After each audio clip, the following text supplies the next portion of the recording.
Alright, what is going on, everybody? Back for another grind, man. We're getting down to the wire here. We got on the final day, at least, of the I-bomb grind. Feeling it. Definitely want to be done with the grind, and today it's going to be the worst of the days, as I'm only at about 69 million. Just shy of 69 million. Nice. But yeah, I have a lot of work to do in this final day. So, let's get into it. Let's get a tweet out, first and foremost, before we actually dig into the 5-star roster here. Let's do that. Dearest at Marvel Champions.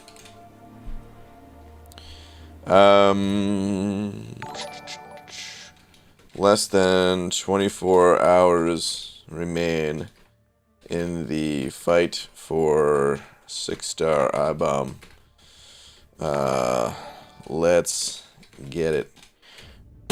Yes, I know. Okay. Less than 24 hours remain in the fight for 6-star I-bomb. Let's get it. Alright, tweet. Nice and simple, short and sweet. Whoa. We got 4 super chats already, man. Shed sending over a buck. Along with Blizzard, the two of you are in for a double.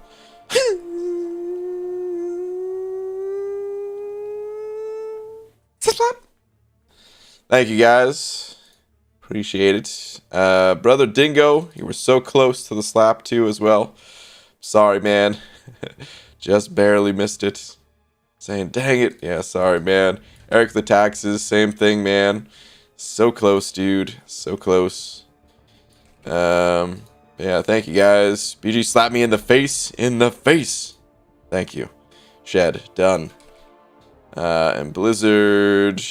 saying, damn, missed it by that much. Can I blame YouTube for latency? You can, but you didn't really miss it. It was a tie, and in the event of ties, it is a double. So, Maximus, dude, what's up, Maximus? Also sent an 05, saying, sup, buddy? Tweedledee. Sure, man. Let's see, what do we got here? Face breaking smile right now. Whoa, dude. The very rare, the ultra rare War Machine 5-star 565 SIG 200. Nice, dude. A collector's item right there. Collector champion right there. Nice, dude. Very nice. All right, let's get these 5 stars in. So, yeah, I only woke up about an hour and 30 minutes, like an hour and a half ago, I guess. So I'm like still a little bit out of it. Just ran my 6-star champs. And then, yeah, set up the stream here for the 5 stars. I should have ran my 5 stars earlier, but I actually stayed up a little bit late last night. And, well, here we are. So, I don't think it's going to mess up my run here, but it's going to be a little bit annoying on this final day, I guess, is what I'm getting at. Anyway.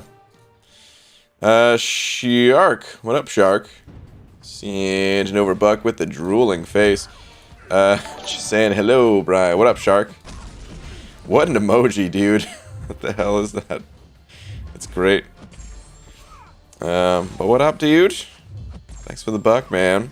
Brother Dingo also sent it over too, saying, I've been waiting an Age of Ultron to be slapped. Oh, don't do with the Age of Ultron joke. Oh, Brother Dingo. Boo, man. Boo. But, sorry, dude. Not this time. Hey, Dweezy sending over a buck as well. What up, dude? Just saying, what's up, BG? What's up, man?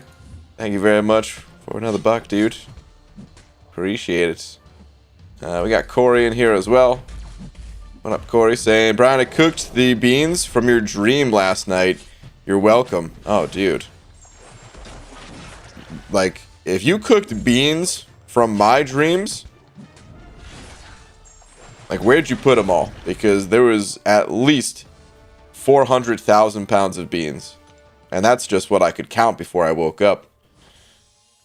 But if you did it, just tell me where to go, and I will be there. But what's up, Corey?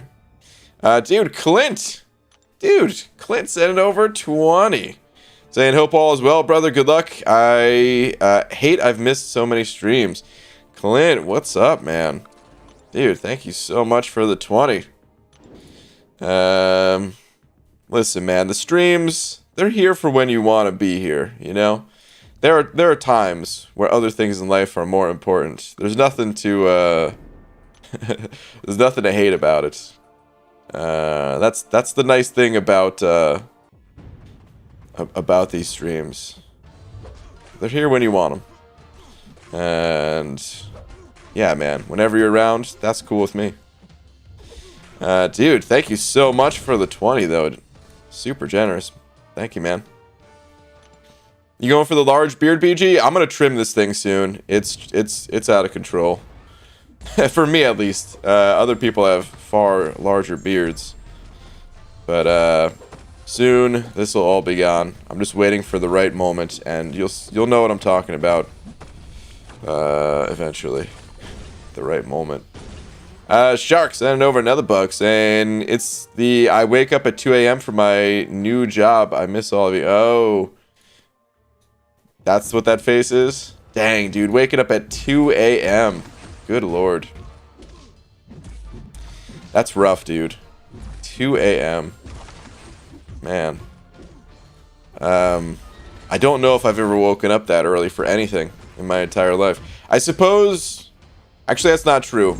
But not, like, regularly. I guess I have woken up at 2 a.m. to, like, go on a trip or something like that. To start like a long driving session, you know, driving up to like Maine or something like that, you know, wake up super early. But outside of that, if I'm waking up at 2 a.m., it is not on purpose. But dang, dude. Well, hopefully you enjoy it. That sounds pretty rough, but honestly, if you get the work done early in the day, can give you a lot of time in the daytime still. Might not be too bad of a thing, actually. Is 6-star Medusa in the new bundle? Yeah, apparently 6-star Medusa. She's in game. We kind of got the tease of 6-star Medusa being actually in game when looking at the the champion selection screen, and we see her under the 6-star listings. But this is the first time that she's ever been available. Is from the new special bundle today. It's probably not going to be the last time that she's available. Maybe she's going to be in the next featured crystal, and then basic pool from there. We'll see. BG, should I rank 5 my 4-star Hitmonkey or Cat Marvel? I think Cat Marvel is overall the more useful of the two champs. Hitmonkey's damage is probably easier to pull off if you're still. No, I mean, never mind. I would just go Cat Marvel. I was gonna say, like, if you're still a little bit newer to the contest, if you're not, you know, if you don't have like your parries on point and stuff like that. But even then, I think Cat Marvel, because of the poison immunity, because Hitmonkey's a bit of a glass cannon where he doesn't have a whole lot of health to play with. And the invulnerability of Cat Marvel's Awaken, all those things, I think Cat Marvel is the better of the two, overall. Blizzard sending over another buck. Wait, hold on one sec here. Okay. Alright, Blizzard sending over another buck saying, ranked 212 in the Shang-Chi arena at 64.1 mil. I quit with a day left because I didn't think there was any chance of getting 6-star given the first round scores. Now I'm regretting it. Dang, dude. That is a bummer. Yeah. I mean, it was still quite a ways in that you would have had to put up another. What do you go for in round 2? Like 136 million or something like that. So quite the gap between those scores. But I hear you, man. Like when there's a champion that you really want, there's a reason why people put up these crazy scores. It can be worth it. It might seem like it's not worth it in the when you think about how much effort needs to go into it and stuff like that, but there's at least 100 people that tell you otherwise, you know. So yeah. He'll be back though. There's always round 2. Now that we have this featured and basic system, it's gonna be a while, but it's not like that was your last opportunity. He'll be back in the arena 6 months from now, and you can prepare yourself for that day. You can save up units if you're gonna, want to refresh and really secure that champion. You have plenty of time to prepare for something like that. Would you like to rank up 5-star Awakened Hawkeye or 4 becoming uncollected? Hawkeye's a solid champ to go for uncollected, yeah. I don't know what other champions you have.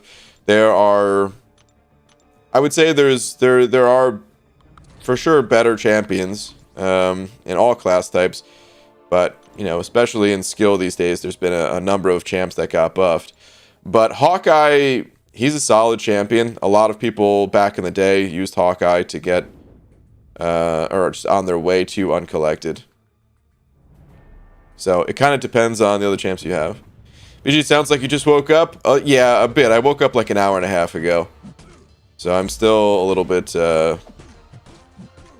like my voice hasn't fully settled for the day. Probably sounds like a little bit maybe deeper or maybe more nasally, as like a little bit of that morning congestion or something. My brain hasn't fully switched on yet either, but by the end of the stream it will be. Maybe. Oh man. BGM farming Rebel Legends right now with Aegon. Wish me luck. Well, you probably don't even need luck, dude, if you're just farming. But good luck anyway. BG, do you agree that Grandmaster looks like a really well-built boss? Yeah, absolutely. I wish we had more bosses like this. It's one of the things that I wish Kabam could do more of. Apparently those bosses take just as long to build as like new characters do. Or close, at least, if it's not exactly the same amount of time. So yeah, I mean, art-wise, it probably doesn't take as long because they already have Gwenpool and they already have the Grandmaster, and just combining the two. But like designing abilities and testing and all that kind of good stuff, like it takes a while apparently. And I wish that they could do a boss like that for like every quest, man. I love stuff like that. The original Grandmaster, I think, looked even cooler. But this is still great that they're able to do this. We don't necessarily need to compare. Zisky sending over a buck. Thank you, dude. Where you at? Saying, yo, BG, avocado with salt and pepper is the best. Your fave food to put salt and pepper on? Meat / steak, corn / veggies, salad, rice, french fries, none other. Like, just salt and pepper? Dude, I never, ever just use salt and pepper, like by itself. I don't think I've ever even shaken out pepper once in my life, and salt maybe when I was younger, just to like, I don't know, on some fries or something like that. But like I can't even remember a time. Definitely not in like the last 20 years. But of course there's like tons of salt and other seasonings in like hot sauce or whatever I'm putting on food. So, but if like just pure salt and pepper, nothing, dude. Nothing. But yeah, salad dressings have tons of salt, hot sauce, steak sauce. You name it. It's just in the like that's what I prefer to put on stuff. So yeah. That's crazy talk. Salt and pepper is amazing. I guess. I don't know, dude. I guess I never got it just because, like I said, like if I'm looking at like a salt and pepper shaker, and then right next to it is a bottle of hot sauce, dude, I'm reaching for the hot sauce every time. So I don't know. I usually eat like simpler foods, so you'd think I would like salt and pepper, and maybe I would, and maybe it's just that I haven't tried it. Because I do normally, I don't like fancy stuff, or maybe that's why. Actually, maybe that has something to do with it. Maybe the fancier stuff doesn't need as much seasoning, and maybe it doesn't need hot sauce or something. I don't know, man. Whatever the reason is, I've never been a salt and pepper kind of guy. EG, what'd you think for a new account? Right, you can't do purge from now on, and this event has ISO. Also, the rewards have rank up materials. Yeah, I haven't looked at this side event quest for a new account challenge yet. Is there selector things though? Are there selector catalysts? Because that right there would probably be like, if there are, then yeah, it's good, and if there's not, then no, it's probably not good. That is like the number one thing that I need is class catalyst. Otherwise, how can I expect to rank up my champs? Forget the ISO. If I can't rank up the champs, I don't need the ISO, you know? Salt and pepper is what people who have never heard of seasonings use. Oh man. That's kind of how I feel too, Easy. I didn't want to say it like that, but it feels like the more old school approach to seasoning your food, you know? Like, I'm trying to think back. It's been ages since I've like had breakfast or brunch or any of that stuff. But occasionally to celebrate something, you know, my family would go out for a brunch or something. Usually celebrating something for like one of my younger cousins. And I feel like I've seen my dad use like salt and pepper on like eggs or something like that. I don't know. Anyway, Eric Lataxis and an over 3. Thank you, dude. Saying thoughts on Black Panther as rank 2. Just pulled as 6-star. Either him or Sunspot will go up. I have 6-star Killmonger as well for synergy. Good luck on the grinding. Thank you, dude. Black Panther seemed okay. I don't know if I would be too quick to take him to rank 2 though. I would probably prefer to have that Sunspot ranked up instead.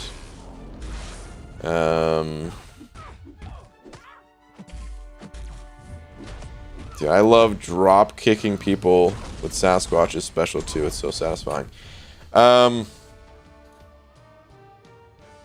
Yeah, man, I don't know. Are you set on ranking up a 6-star too? Is the other question I have to ask. Because it's possible that just ranking up a 5-star would be better for you. More of a selection, easier to awaken, easier to sig up. Unless we're talking about a 6-star rank up gem here. But yeah, if I had to pick Black Panther or Sunspot, I would take Sunspot. I just feel like there's more places to use Sunspot than there is for Black Panther. That said, I only spent a little bit of time with Black Panther, so I don't have, I don't have the most experience with the champ to be able to say like, oh yeah, no, never mind, this champ's incredible. He just seemed okay.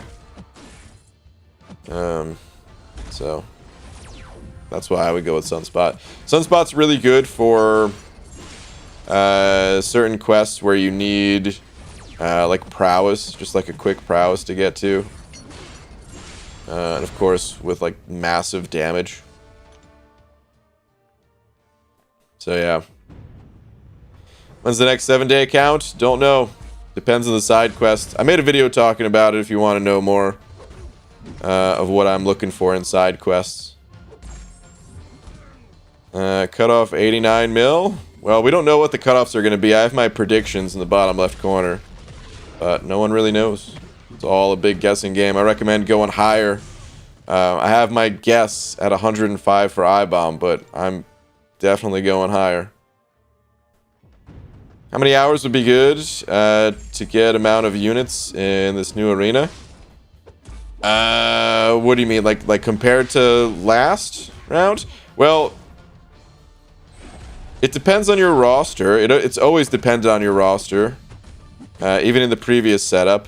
But in the previous setup, if you had a good amount of 6-star champions, and by a good amount, I mean like 30 or more, then you can get all the milestones in like, you know, 7 to 8 hours. And in this arena, you can do the same thing if you have enough 6-star champions. You could still get 100% of the units in about 7 to 8 hours.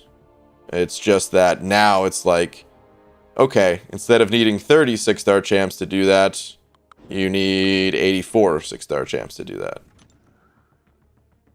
Why don't you do a 10-day new account? I may do something like that in the future, but 1 week is just, it's really nice. Just for a period of time. It gets really difficult to have like important things to do every single day for those 10 days. Of course, certain days, like I could just stretch things out and, you know, take a day to like 100% clear earlier content. I mean, I already do that, but like I could do more of that. I could spend more time in the arena to get more battle chips and gold and ISO and all that stuff. But the whole point of a new account challenge is just to like see what you can do in a very short period of time. And I tried a 24-hour challenge once, and that was like too short of a time. And the 1 week is just like, okay, this is good. I have just enough time to really you know, clear out some content that you wouldn't expect to be able to do in a week, but you can do it. Granted, like with a ton of experience. Someone just downloading the game would have no chance, but with a ton of experience you can. And then yeah, anything beyond that, like it's also a lot of time. Just, you know, I'm literally playing the game for like 10 hours a day, and then every other moment of my day, other than like sleeping and going to the bathroom, is like editing. For the recaps. Like even while I'm eating, like I'm sitting here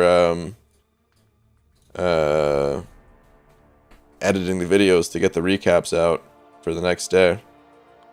And doing that for a week is already pretty rough.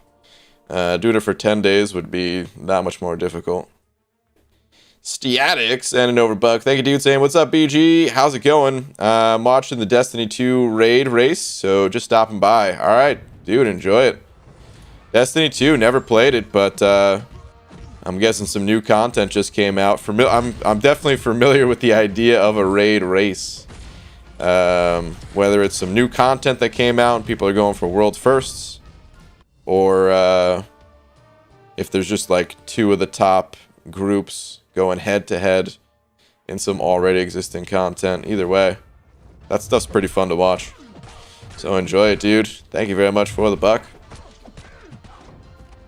Any reason you think Basic will go higher than Featured 6-star? I-Bomb is just a better champion than Stealth Spidey. Stealth Spidey's also been around in the game for much longer.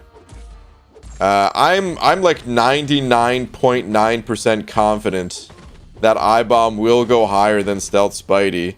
The only way that I-Bomb is not going to go higher than Stealth Spidey is if, for whatever reason, only like 80 people decided to go for I-Bomb, and then there's a huge score drop-off at the end. We have seen that occasionally in arenas in the past, but it's fairly rare. So yeah, like, yeah, he's for sure gonna go higher. Outside of that one rare exception. The thing that I do not know is how much higher. Like I said before, it's a pure guessing game based off of hype, based off of, you know, just like what the champions can do in the game, how desirable they are, how long they've been around for. We can kind of compare Stealth Spidey and Falcon since they're in the same class type. They're used for different things, but they're in the same class type. I mean, there is some crossover in what they're used for. They could both fight Thing, for example. But Falcon overall is just a more desirable champ than Stealth Spidey these days. But Stealth Spidey, this is a full dupe. This is the full 20 SIGs, and he also has higher prestige, which sometimes that plays a pretty big role.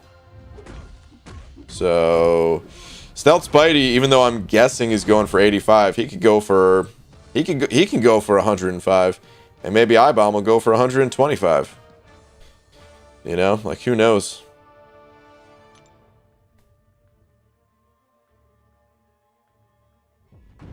I have a 5-star dupe Spider-Ham. Should I add 6 to him? And any more advice? 5-star dupe Spider... Oh, no. Don't add any more SIGs. His Awaken ability is more defensive than it is offensive. I mean, if you're putting him on defense, you could get a tiny benefit from it. But no, for the most part, man, I would say, like, my Spider-Ham is unawakened, and I'm totally fine with that. He doesn't need 6.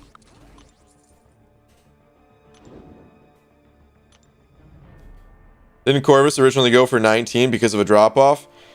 Corvus was a different case, where initially the real early impression of Corvus is that he wasn't very good. And like Proxima had come out right before Corvus, and Proxima was seen as like this amazing god of a champ. I always hate the Proxima thing because the CCP got blamed the most for that champ compared to any other champ, which we did hype the champ up a lot, but it's because we legit thought that Proxima was really good. We only had like a day to play with her, and at the time when she came out, we hadn't really seen a champion just like, you know, do 1 million damage in a single special 3, you know. So a lot of the hype, a lot of the attention was get Proxima, and back then we didn't get all the champs in the CCP, and Corvus was a champ that we did not get to test. At the time it was like, you know, every other champ or something like that. And it took a little bit of time for people to figure out, like, oh, Corvus is just a monster.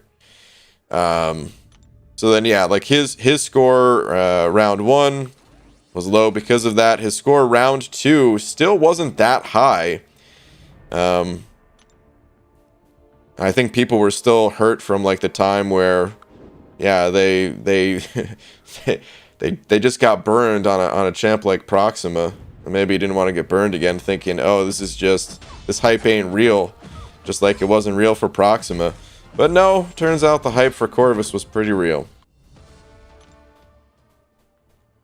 Stiatics and an over 2 saying, don't bring up the 5-star Corvus arena. Also tweet. Yeah, man. I mean, that arena, oh, God. Not getting Corvus from that arena literally prevented me from doing Legends runs. Like, you know, I didn't expect him to be that good. Oh, also at that time, I mean, I wasn't gonna grind for him anyway, because at that time, that's when I was hosting a meetup, and I was just trying to make sure the meetup went well. I wasn't worried about anything going on in game. But alright, Static, the tweet, let's see. I couldn't wait, wanted to tank up Shang-Chi, but Abyss. Nice, dude. The rank 3 Aegon. Yeah, man, I think this is the right play. For sure, dude. Shang-Chi will be there. The hardest part is getting him in your roster. If you've got some content that you've got ready to go for Aegon, hell yeah, dude. Congrats on the rank up. And then you'll pull some extra resources from completing the Abyss or, you know, just from other content soon enough. And Shang-Chi will get ranked up too. Very nice. H. Gatewoods sent an over 5. Thank you, dude. Saying, hey, BG, I've been watching your channel since 2017. Well, dude, thanks for watching my channel all this time. Saying I just wanted to pop in and say what's up, and thank you for putting out quality content for so long. Thanks, man. Appreciate it. Appreciate the support and the kind words. Thank you, dude. Thank you very much, man. I know, by the way, I know the content has been a little bit light in the recent couple of weeks here. But don't worry. The content, it always kicks back up. Just working on some stuff that's taken a little longer than I would like.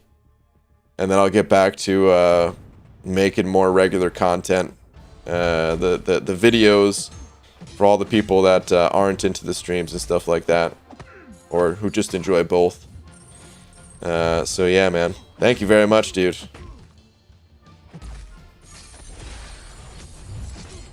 BG, unawakened spider ham. Sounds like you have ham MV. Mine's 140. Psh, but you're right, awaken is kind of meh. Yeah, man. I mean, let's look at it. I always forget exactly what it does. I just remember it being a defensive thing. Because I got Spider Ham for a Legends run. And if I thought that he could help me out even slightly in a Legends run, I would have awakened him. But I don't think he could do that. So, alright, here we go. Whenever Spider Ham evades, place a Porker Popper on the opponent. This is like the power sting. So, yeah.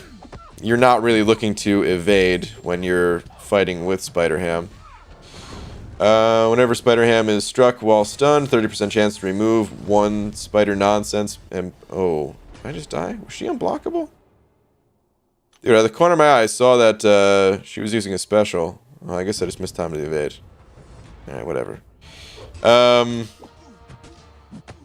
But yeah, the rest of the stuff. No, this is all just defensive stuff. Maybe this one. I don't remember. While Spider Nonsense is at 10, it lasts for an additional 0.2 to 2 seconds before resetting. I don't even remember what Spider Nonsense is. So maybe this is good. I don't know. And I guess technically you can get stunned while fighting. And there's a chance to remove it. So yeah. Offensively, maybe 1 in 100 fights. That'll come in handy or something like that. But yeah, it's a defensive thing. It's a defensive SIG ability for a champion that's not typically known or regarded as like a top defender. He is a bit annoying on defense though, to be clear. I kind of hate fighting Spider Ham. I don't know how you guys feel about the champ. Like, it's not so bad if you're using a good counter, but dude, something about that little pig. A little annoying pig. Yo, BG, I thought they were adding the 3-star to the milestones. I checked, but couldn't find 3-star Stark Spidey anywhere. Really, Karate Mike? What gives? Is he in the ranked rewards? What do you think the cutoff will be? Here I thought we were both grinding for I-Bomb. We're in this together. No trolls. Bros before trolls. Something like that. And here you are talking about 3-star Stark Spidey. The cutoff, in this case, is 101. Don't you evade with the dash back and hold the block? Why wouldn't you want to do that? I don't know. Offensively, I'm looking just to hit the opponent, man. I don't really want to dash back and hold the block. I just want to parry, 3-hit, parry, 3-hit, parry, 3-hit, special 1, and then the opponent dies. Hamsig adds a ton of damage to his power stings. It's not all defensive. All right, hold on. I'm bringing this back up again. Does it actually? Hold on. Am I misunderstanding something here?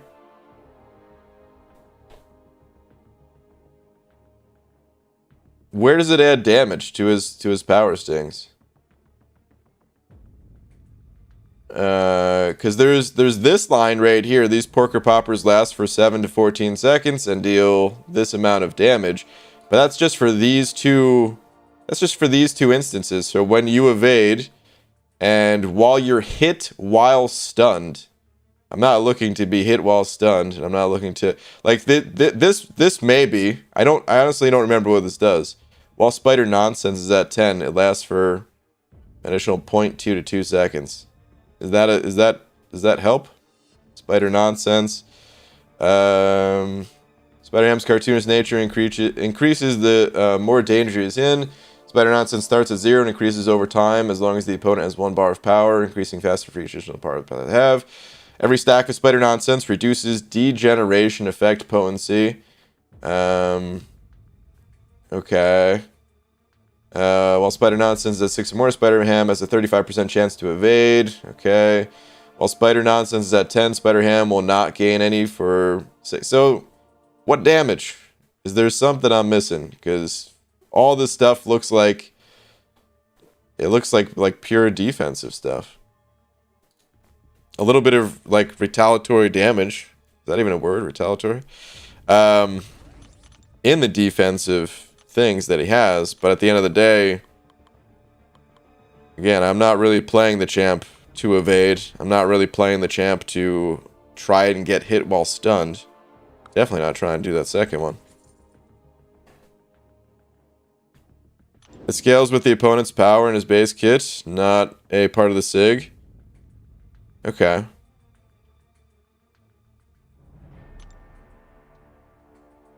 More Spider Nonsense equals good. 10 out of 10 Nonsense refreshes every power sting of the opponent, so longer duration is nice. Okay. Well, maybe there is something to it, but either way, I don't know. Spider Ham, I guess if you have extra resources, maybe it's worth it. But there's so many champions that I would put higher on the list of just, you know, champions to toss resources into compared to Spider Ham, that I still wouldn't recommend it. BG just pulled 5-star stealth Spider-Man. Do you like stealth Spider-Man? Normally I say nice when people get new champs, but I kind of hate stealth Spider-Man. Some people do like him though, man, so I hope that you do like him. Asking Brian about Sorcerer Supreme selection is always a yes. I do love me some Sorcerer Supreme. Oh, here we go. ABG just chose Sorcerer Supreme over Longshot as a 6-star. Was that the right choice? Yeah, absolutely. I think Longshot's a cool champion, but I would say hands down Sorcerer Supreme far better than Longshot. Defensively, offensively, everywhere.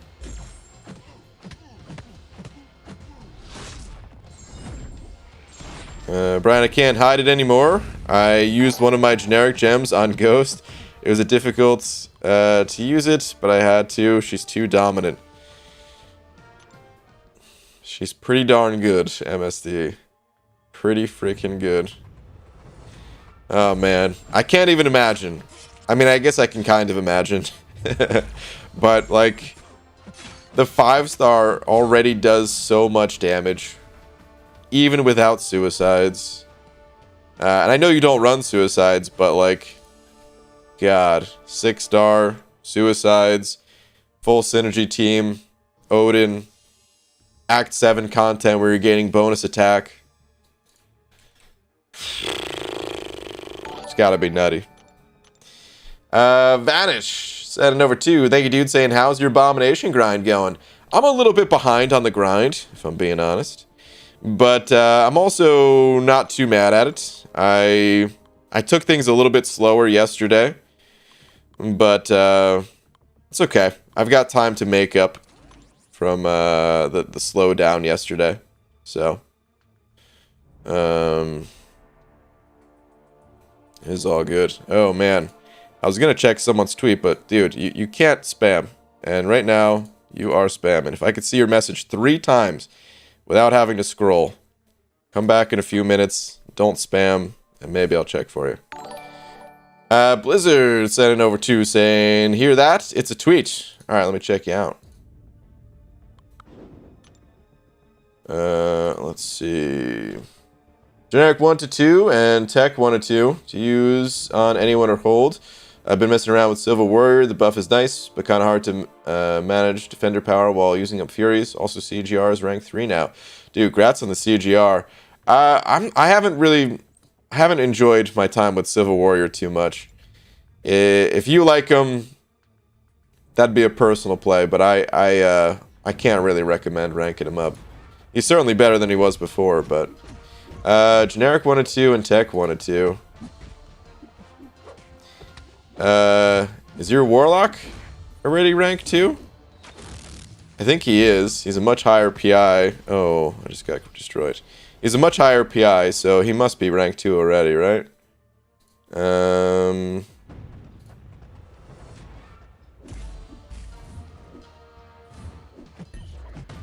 Doc Ock is a solid champ to have at rank 2 for the times that you need him.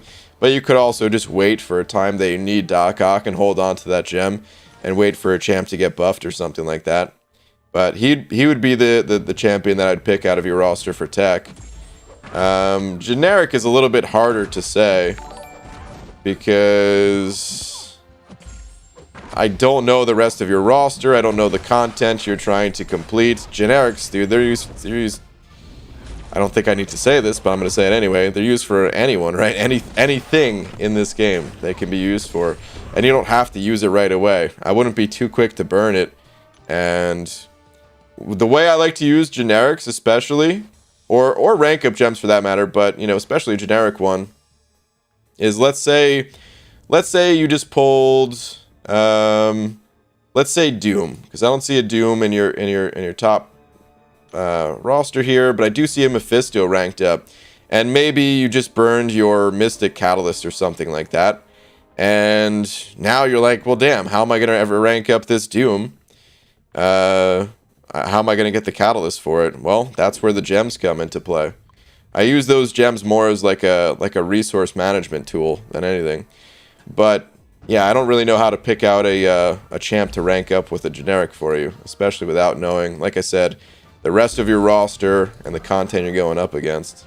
So, I would say don't sleep on Magneto X here.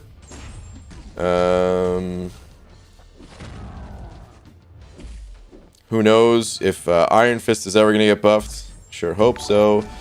Roke can be good. Angela.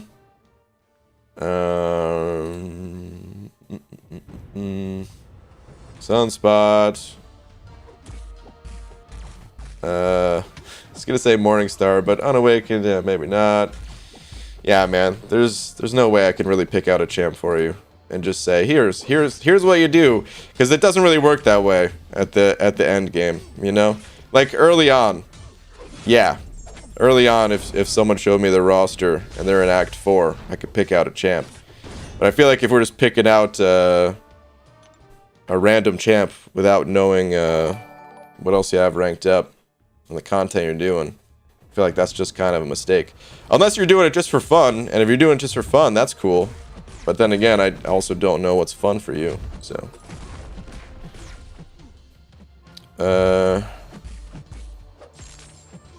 Act 7 is nothing to her. She runs over like 70% of the paths. I believe it, MSD. I see greens and an overbuck. Thank you, dude. Saying The offer for cash today has a 6-star Medusa. Would have been nice a few years ago, huh? Yeah, probably. Dude, even today, Medusa's still a pretty badass champ.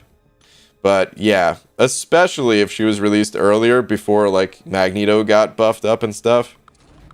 Oh, good lord. But dude, I'm still a pretty big fan of Medusa. I know a lot of other people are too. Good luck if you guys are going for that offer. And hopefully they do add her to like the featured pool. Afterwards, you know. Speed up, D! Oh, God. I think that one was worse than usual. I'm sorry, everybody, who had to hear that. Sending over a buck. Dude, my voice feels so off. I feel like it's still too early in the morning for me. At this point, I've only been up for... I guess it's been a little over 2 hours now. But for whatever reason, my voice feels dead. Anyway. Speed up D. Sending over a buck. Saying...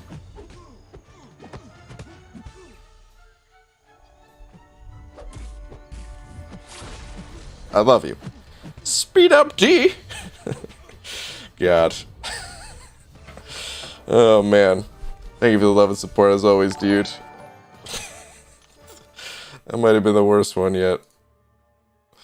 Don't worry, everyone. I'm okay. No need to call for an ambulance. Thank you, dude. Corey sent it over too as well, saying speed up D, sending over a buck, saying I love you. Wow, really, Corey? Eric Lataxis sent it over too. Thank you, dude, saying Corey.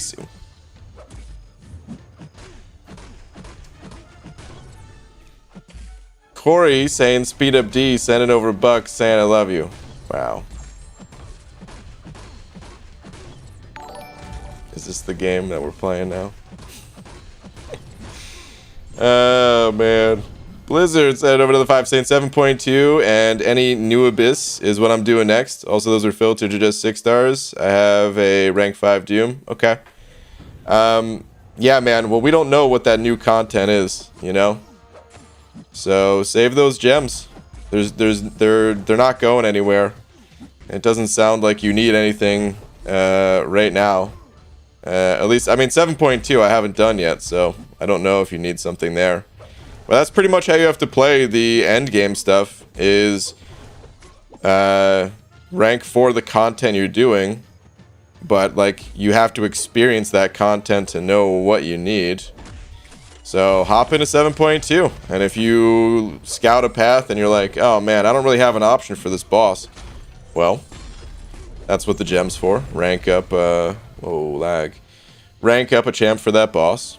Or when the new content comes out this summer, we're going to get a lot of it. Wait until it's out, and then rank up a champ for it, you know?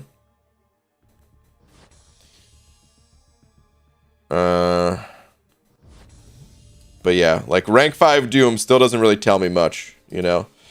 When I say I don't know what your roster is, we're talking about, again, a generic 6-star 1-2 gem.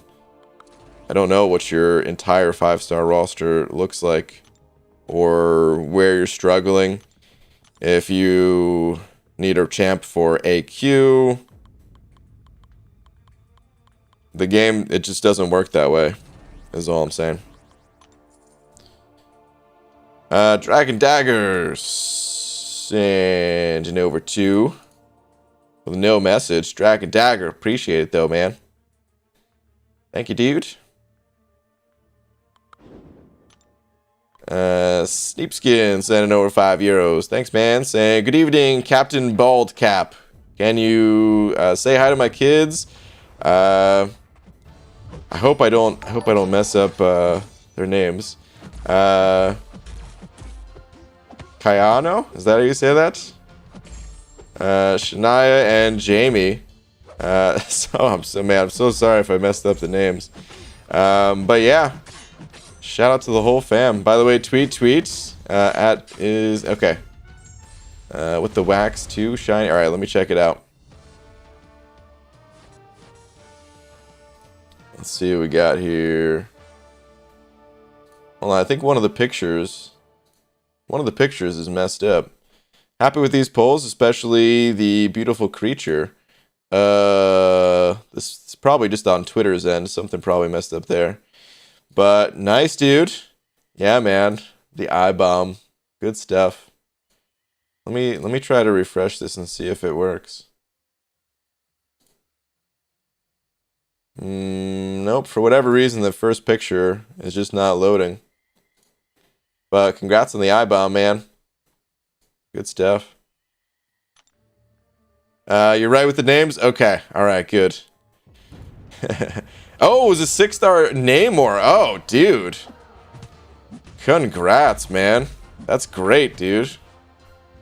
Namor is... Oh, man. I still love Namor, dude. He doesn't get as much attention as he used to. He doesn't get...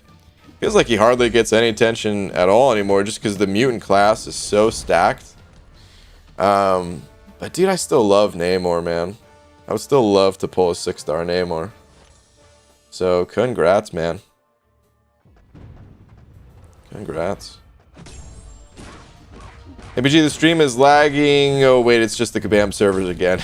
Yeah. Yeah. The lag lately, the crashes, all that stuff. Fingers crossed, guys, for some kind of an update on all this stuff. PG, is it worth spending revives on variants, or do I wait until I can do it reviveless? A mix of the two. Oh, excuse me. A mix of the two. You don't need to go completely itemless when doing content. But you also don't want to break the bank to get content done, because it's not going anywhere. So what I normally recommend is take your time with it. You know, take things one quest at a time. Like literally one path of one quest at a time. Rather than looking at variant as a whole and saying, oh man, it's going to take me 100 revives to get through all these quests. Just think about how many it's going to take to get through that one path. You know, save up 15 revives or more if you have the sigil. Just like, you know, cap out your inventory before going in. Then pop into the quest. Like, you know, get those 15 revives from like the solo the 22-hour events, like level up and stuff like that, and then hop into the quest. And yeah, hopefully that's enough to get you through that quest, and then you could just replenish before going into the next one. And you know, sometimes you'll have to supplement and buy some revives with units too, but you really don't want to go overboard and stuff like that. Because the content, it's only going to get easier for you as time goes on. As you pull the right champions, as you get them ranked up. But of course, you got to start somewhere. So initially, it's going to be a bit harder than after you get those champs, of course. And that's when, you know, I would say it's more okay to supplement with buying some of those items. Just don't go too overboard on it, you know. What I usually like to do too is like, because I mean, what else are you going to spend your units on? Content. Let's think about all the different things to spend your units on. Content, masteries, special offers, crystals. I would say is probably the worst thing to spend your units on, but that is an option after all that stuff too. So, masteries, they're going to increase the power of all your champions. It's going to make it an easier time for you going through the quests. Special offers will give you an opportunity just to pull new champions or rank up your champions. And that'll, once again, make it easier for you to go through the quest. And these are like permanent upgrades to your roster. Whereas going through a quest and spending the majority of your units on revives, yeah, it'll make that one quest easier. And getting the rewards from it can be nice too, but like you're gonna get the rewards regardless whether you do that event that day or in the future. So To me, it makes more sense to... Oh, jeez. Makes more sense to crash the game. To upgrade your roster before going in. So put the unit investments and that stuff. What's up, Dragons? And good news, hopefully, on the crashing event. Since I now have information with old phone and with new phone, I can help narrow down the problem. Market difference in experience. Okay. Well, good stuff. Hopefully that does help.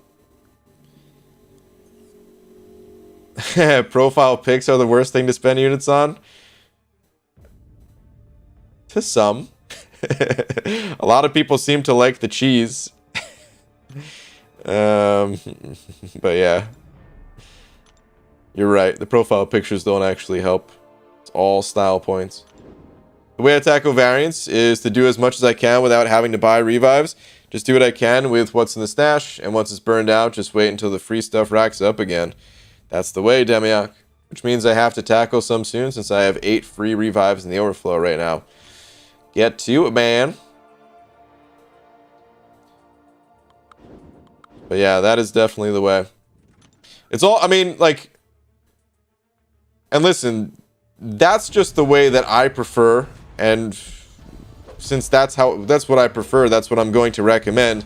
But the reality is, you know, do whatever is fun for you. Some people are just going to have more fun if they just buy up a bunch of revives and knock out the content immediately. But if you're looking to go through on the cheap, that is the cheap way to do it. It takes a bit more patience, but you'll get through it, and a little bit of patience now likely means that you'll be able to do more in the future. So it's worth it. Don't regret my X23 profile pick. Kind of tempted on the AA one since he helped me so much in content. Is there an AA one in the store right now? Dude, it's been so long since I've even looked at the profile pictures that are in the store.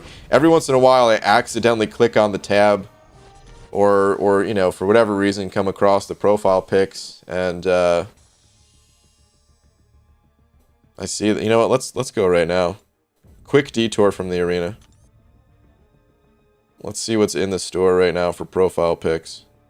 Oh, never mind. I guess they're just in this tab. That's probably where I see them, but let's, what the heck? Does anyone else think Massacre's bat looks like a hot dog? It looks like an evil hot dog because of the face on it. But I guess if you want to have a hot dog as a profile picture, here you go. Dude, this Red Skull close-up face, this actually looks pretty cool, man. It looks evil as hell. But it looks kind of cool. Okay, there's the AA one, the Jabari Panther one. Oh, well, never mind. Here's the real hot dog. Jeez. I legit was only looking at the top row. There's actually a hot dog one here. Wow. Okay. The Airwalker logo, Iron Fist, Mr. Negative. Oh, these are kind of cool. The WandaVision ones. Maybe I should look at these more often. These are kind of cool. I'm not gonna get any. I'm still not gonna get any. But these are kind of cool, man. Alright, anyway, let's get back to the arena. I check sometimes to see if they have some for gold like they used to. I think that's when I stopped checking. Because I used to pick up the ones for gold. But I think they stopped offering those for the most part, right? And then I was like, okay, I mean, I'm just not gonna check anymore. Buy the hot dog. That hot dog is made of human flesh, you know that, right? Well, yeah, it's a hot dog. What do you think hot dogs are made out of? That's when you go to the, I mean, that's a ballpark Frank right there, dude. I bought the hot dog profile pic. Oh god. Sneepskin sent over another €2. Thank you, dude. Saying Birdie dropped a potato. I mean a message. All right. Let me see. Shania wanted to show her newest asset. Now just a matter of exploring content. Nice. The Professor X. Professor X, he's a super cool champ. No, no, no. Oh, God. I keep dying. But nice. Professor X is super cool. I keep wanting to rank up Professor X on my account here, too. And there's always another champ that ends up taking my catalyst first. But congrats on the Professor X. Good luck in the quests. Come on, Icy boy. Don't make me lose my streak. Good. Sneepskin, thank you very much for the €2. For the 2 more euros. Eric the Taxes sending over another buck as well, saying, are you going to go under 30k units today? Yes. I absolutely am. Technically, I can stay above 30k if I really wanted to, if it was that important to me. I've got 4 million battle chips, and unless I get absurdly unlucky, yeah. I've got the battle chips to make up the units, but now I'm gonna keep stockpiling those until a gold event comes through. And this is what the units are for, man. This is what I was waiting for. This is why I didn't pick up the Cyber Weekend offer. That was absolute garbage. It had 25 sig stones in it for 15,000 units. This is what it's all about right here, man. So this is the place to use them. It's a good run. It was a good run. Hopefully, like, as much as I like building the unit stash, and as cool as I think it would be to get to like 100,000 units, hopefully I get down to like no units, because that would mean like it'd be worth it to spend my units on things in this game. If there's new masteries that get released, or just new special offers that are actually good. The 4th of July sales, I hope they don't suck this year. Refreshing champs in the arena. There's a lot of reasons for me to spend units. It's just for a while, it felt like nothing was really worth it. Or few things are worth it, because I was still spending units. It's just, I wasn't spending as many. Maverick sending over one of them Australian bucks, saying hot dog, profile pic, or riot. Well, I guess you're rioting, dude. I ain't buying the hot dog. I ain't getting the wiener profile pic. Wish I could still donate to Brian. Why must I, the inventor of the Read Last Buck, be banned from donating Read Last Bucks? Damiak. The ban stays. It is not being lifted. What? Let me see your message. Last two. Also, Brian, I wanted to get your opinion on something. I get enough units to buy the Cavalier deal every month. 5 Cavs, 15,000 5-star shards, 5,000 6-star shards, and boosts. And I've been getting it a bunch. Is that a bad idea? No, it's not a bad idea. That bundle is solid, dude. That bundle's really good. Like, if you're... It's pretty good, even if you're not using the potions and revives. It's still pretty good. But especially if you're going to use those potions and revives, going through content and stuff, then yeah, it's a really good offer. I've broken it down before in videos in the past. It's an exceptionally good offer. I mean, just like any offer in this game, though, again, it comes down to, like, are you going to use the things in that offer? And that's why I don't pick it up all the time, is because most of the time the answer is no. Those 30% boosts are incredible, but I usually don't use 30% boosts in war. I usually go with the 10 or 20% boosts. So I prefer to save the units. The potions and revives, I don't always have content to do with those things. With new content coming out, kind of changes that story a little bit. And then the shards are nice too, but if like I was getting it purely just for like the 5,000 6-star shards and the 5 calves and 5-star shards, like it wouldn't be worth it then. But when you factor in those 30% boosts, the energy refills, the potions revives, like, yeah, it's really good. I use the potions, revives, and boosts for variants, plus I love the extra 6-star shards. Need more characters? Yeah. That's a good offer, dude. It's like if you're going to spend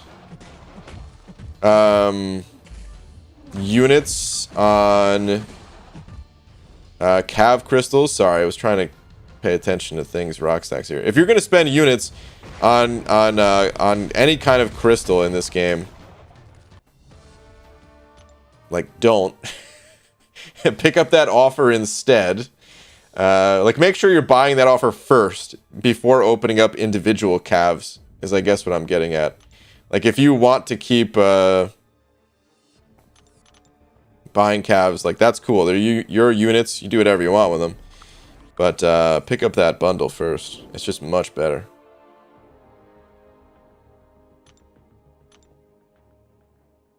PG, which to rank up, 5-star Thing or Sabretooth or Morningstar, all unawakened. Thing is going to be the best for you, more than likely, out of those champs. Unawakened, at least. I would recommend Thing.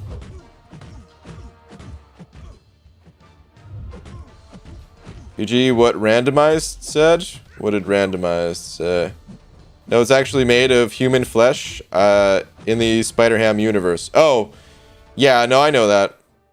I was just joking about the real hot dogs being made out of humans. Just a little joke. Yeah, I remember when they made like the motion comics or something like that. People were talking about it. If you're gonna do something, don't. Solid advice. Thank you, it is solid advice.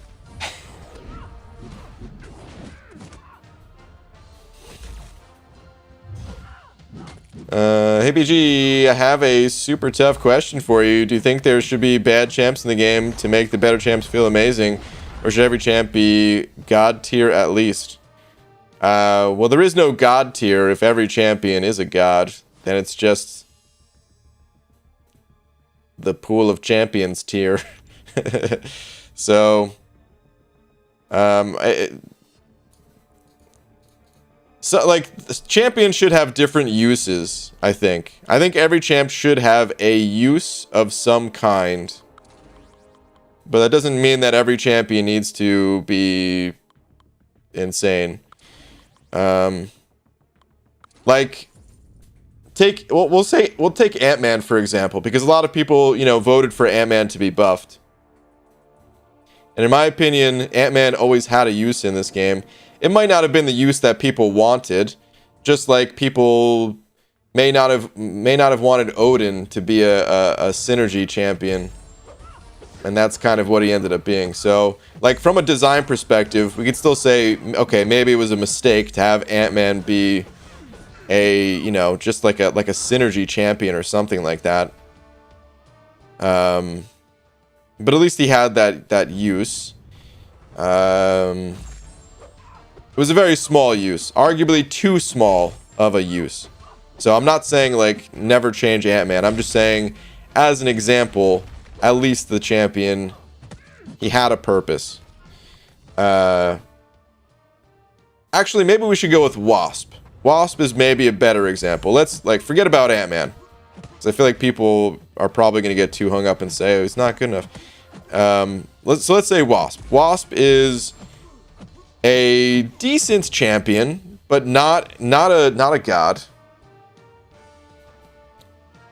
But decent. And is one of the most commonly used supportive champions to Ghost. I think that's a good way to balance champions sometimes, is by making you bring other champions along. Same thing for like Sabretooth and Omega Red. Is Sabretooth a god? No. He's just okay. But he's a champion that definitely has a use in supporting Omega Red.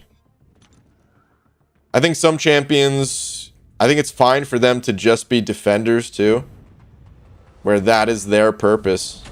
And maybe you're not looking for a defender, so maybe it bums you out when you pull the champ. But someone else, maybe that's what they care about most, is boosting up their defense.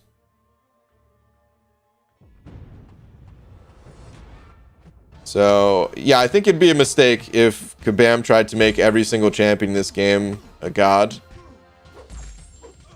Because I want, like, there should be more than one thing in this game, more than one thing to care about in this game. That's also why I don't use like tier systems, because I don't really think about the game in that kind of a way. It's all just about using the right tool for the job. You can put, let's see. I guess we'll go back to Ant-Man again. You could put Ant-Man in the lowest tier possible on a list. But, fact is, I'm still going to bring him along in a quest with me.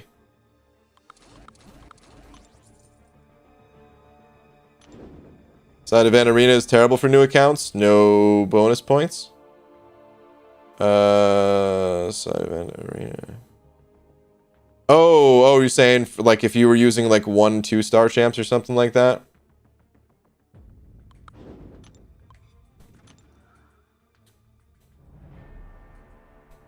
Tips for 5.1.6 and 5.2. 5.1.6, that's a tough one. Let's start there. 5.2, I wouldn't even worry about it right now. Just focus on 5.1.6. You're going up against the node that what's it called? Going up against the node that every 6 seconds you have to make some kind of contact, or actually hit them, not even just some kind of contact. You have to land and attack, or else you're going to suffer some degen. So the best thing to do, like you can get stuck in that node if the opponent has too much power, and landing a hit would either push them to a special 2, which you may not want against certain opponents, or push them to a special 3, which you don't want against any opponents. So step 1, bait specials early. Start baiting really early. And if they don't throw their special, okay, yeah, like parry and hit them, but only hit them once to, like, you know, refresh the timer, and then bait special, like try to bait the special again. That's probably the best tip I have for you. You're going to suffer some amount of degen damage as you're going through, and certain opponents just won't throw their specials. So having a champion that can heal a bit is really helpful. Power control is also helpful. This way you don't have to spend as much time baiting out specials. If you can just take away their power, you can keep hitting them and keep the timer, you know, keep the timer at bay. And yeah, man, those are probably the best tips I have for 5.1.6. Good luck to you. Score's looking good, but it'll be a long day when we start refreshing and boosting. Probably right after the stream. Right after I run all my 5-star champs. I honestly want it to be at probably about 90 million right now compared to the little over 70 that I have. So I hate the idea of champs being useful by synergy only. I like champs that counter nodes, other champs, piece of content, etc. Specific paths and AQ, which Wasp does. Yeah, I've got mixed feelings about it. Because there's a lot of champions in this game. I think Kabam should have made certain champions certain champions should not have been just about synergies or not even like mostly about synergies. Certain champions, they probably should have been more powerful just on their own. But I think it's a good way to balance the power of some champs if you have to like make the sacrifice of a slot.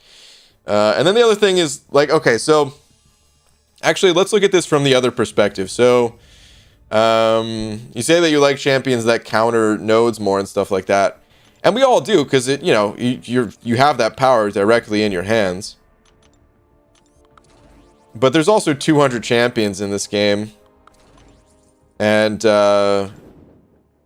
it gets hard. Like, I mean, how many counters do we end up actually needing? And if the counter is too direct, like I almost think that Magneto hurts this game more than he helps it. In some sense. And Magneto is super powerful, and I'm not calling for a nerf on Magneto or anything like that, so don't get it twisted here, guys. But let me explain what I'm talking about. So let's look at Aunt May real quick. Magneto, as you guys know, counters pretty much every metal tagged champion in the game really effectively. There might be a few exceptions to that, but otherwise he crushes metal champions. Which there are a lot of. Let me find the metal tag. Oh god, why am I not seeing? Oh, that's because it's this. I was looking for the text, but here's the metal tag. All right, so Magneto crushes pretty much all of these champions. Handles it super well. To the point where it's like most times you run into these champions, it's going to be like a total joke of a fight. Maybe not in every case. Mojo still messes me up pretty good when I use Magneto. Maybe a couple of other exceptions, like I said. But for the most part, like he like just takes away the challenge of the fight even, man. He crushes it. And it feels really satisfying. But what if every champion did that to the point where they just like remove challenge from the game? They counter the champions so well. How many of those champions can really exist in the game? You know, if every single champion was like that, would there be any challenge left? Would that actually take away strategy by making the champions this good as Magneto? And there's been champions that have been powerful against some of these champs too, but it's been more reserved in the past. Like, let's take a look at just the robots. This is the lineup that Medusa countered. And actually, when Medusa was added to the game, that was pre a bunch of these robots. Warlock wasn't in the game yet. Sentinel was not in the game yet, I don't think, right? I actually can't remember the timeline all that well. These three champions weren't in the game. Like, Medusa really didn't counter too much. But she, you know, she does like an amazing job at what she does counter. But even still, even if every champion had like a lineup like this that they just absolutely slaughter, does that end up making the game too easy? Does it take away the choice of who you're going to be using in those matchups? Because right now it's like, okay, we see a metal opponent. Well, I got Magneto. I'm going to use Magneto. What if it was like that for absolutely everything? I see a Guardians of the Galaxy champion, so I'm going to use this champion that completely counters all the Guardians of the Galaxy.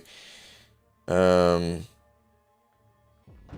almost feel like the ultra counters, while fun, maybe actually take away some parts of the game. So I don't know. Bro, tell me the best counter of Dragon Man at Legendary difficulty in Shang-Chi 10-ring tournament. I haven't fought that Dragon Man. I don't know what nodes he has. Usually I like to use Torch against Dragon Man.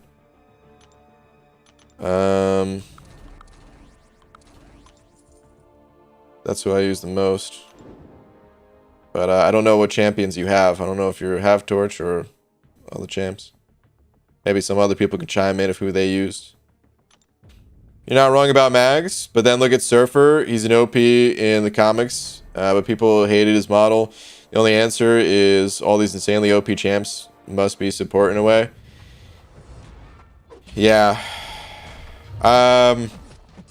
Surfer, man, I'm not even a comic book reader, and I was disappointed with Surfer, so I can only imagine the people who are fans of comics and they see Surfer in this game, and he's not even that bad.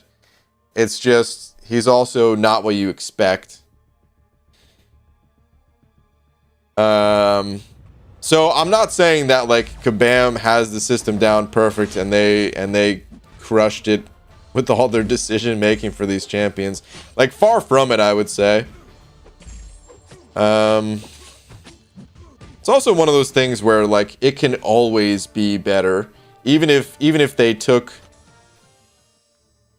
just had like total freedom to just like rearrange all of the champions' power levels and stuff like that without any sort of repercussions, just kind of like reset things almost in a way. Like you could dude, someone could sit down for like a year straight tinkering with every champion's kit and putting things exactly the way you'd want to have like a balance between like comics and gameplay and stuff, and there'd still be no way to get it perfect, right? So yeah, there's a bunch of things that I don't really like that Kabam did with the champs. And again, that's not even as like a comic book fan. I just mean like from a gameplay perspective. But I don't know. It's one of those. It just is one of those complex, tricky things, I guess. That's what I'm getting at. Surfer is severely underrated. I don't know, man. I don't really see too many people using Surfer in War. War is like the ultimate deciding factor if a champion is really good or not. Because in questing content, listen, there's no pressure in questing content. You do whatever you want. You could take your time. If you have to use some consumables, cool. If you die or whatever, it's no big deal. You're not really. No one's relying on you. It's all just on you. And the results, they don't matter. You can trip your way through content as much as you want. But in War, when people are depending on you, and every death matters and all that stuff, I don't know if I've ever seen someone bring Surfer to attack. I'm not saying it hasn't happened. I'm just saying it's so rare that I can't recall a single instance where someone was using Silver Surfer in master level wars. So you could say he's underrated, but at the end of the day, people are using stronger champions for a reason. Just think the characters are pushed out too fast. They need to focus on more complete characters and creating much more content. Basic content is too slow. Yeah, I mean, right now we're getting hit with a bunch of content, so it feels good. But yeah, the lulls, the content lulls, they don't feel so good.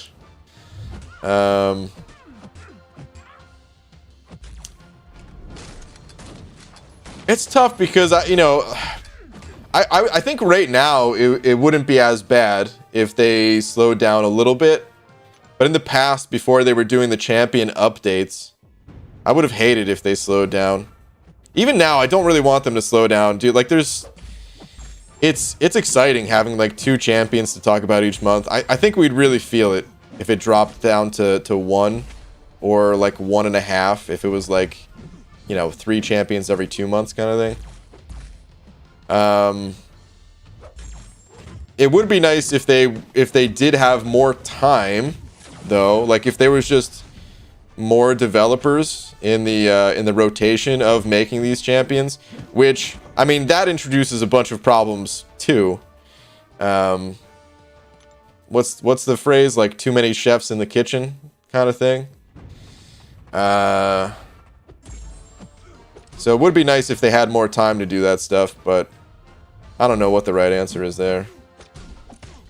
Champs like Mags and Quake are terrible for the game. Why learn how to actually play the game and play around nodes and champs when you could learn how to use a few champs and ignore most of the game?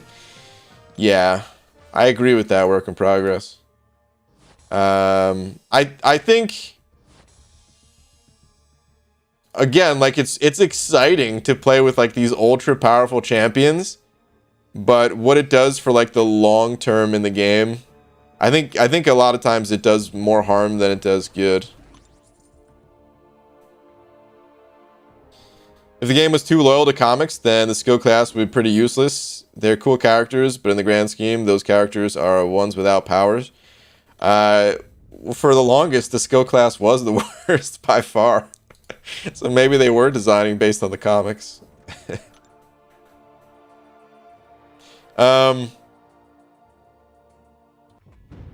Yeah, I mean we're in like a different universe here, though, right? I don't really know the lore behind the Battle Realm, but isn't there something to it where like obviously they have to have some kind of balance for what's it called? They have to have some kind of balance for the sake of the game, but even story-wise, isn't there supposed to be some balance in here too? Or maybe not. Maybe there isn't. Maybe that is just purely for gameplay. And maybe the collector really does just want to gather everyone up and be like, all right, who is the strongest? I legit don't know, man.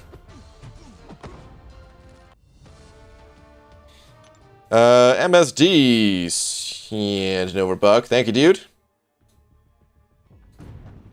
Saying, speaking of content, Twitter? Sure. Let's see what we got.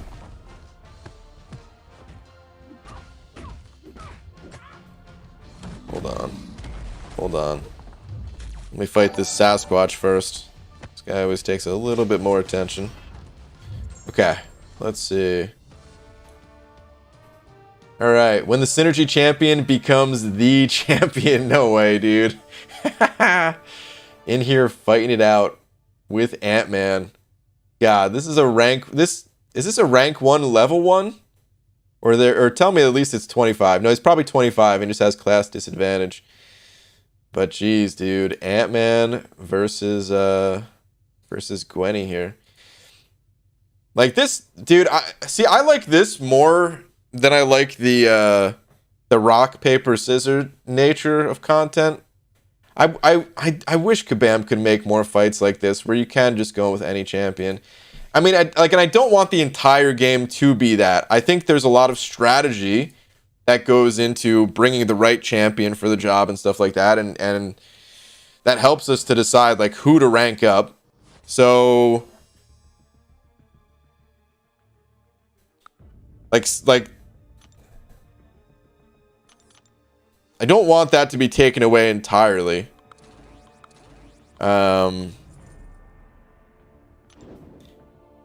But man, there's like there's something so fun to me about playing around the opponent rather than like playing around my own champion, if that makes sense, man.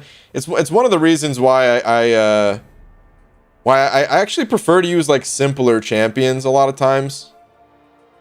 I want the complexity to be in like how I'm reacting to the opponent, rather than like playing a champion that's so powerful that it takes away that complexity.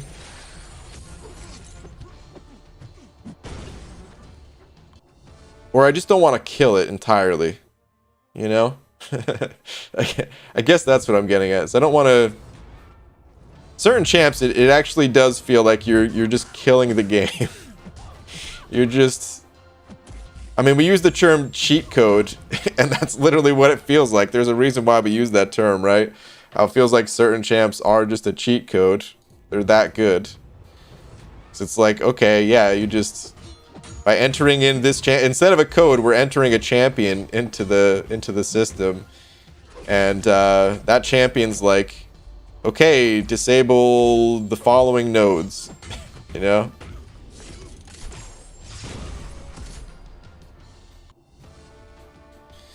Miguel's and Noverbuck saying, as a comic reader, the comic book strong, accurate. I hate it because people would only wait for 10 champions to be set. There's no more ceiling in this game. A regular like Falcon can be insane. Yeah. Yeah, no, I agree. I agree. They definitely shouldn't base things by comics. But I think I think it's just certain standouts that make others feel less powerful too. So okay, let's go back to Silver Surfer for a second. He's not a bad champion. And if this game did not already have champions like Doom and Ghost that we're looking to as a comparison point, like Surfer, if he was introduced years ago, like let's say post 12.0, when they just toned down the most OP of champions, if they introduced Silver Surfer back then, he would have lived up to what people expected out of Silver Surfer, probably. You know, but time goes on and we get a champion like Corvus, and you pull two cosmic champs. You see two cosmic champs in a Nexus crystal, and you see Corvus sitting there with his 10k medium crits, just for doing a regular attack. You know, and then you have Silver Surfer, where it's like you got to bust your ass to get a percentage of that damage. You know, like you can't even equal that damage. You're just gonna get a percentage of that damage. It's like, well, okay. In comparison, this guy doesn't look very good.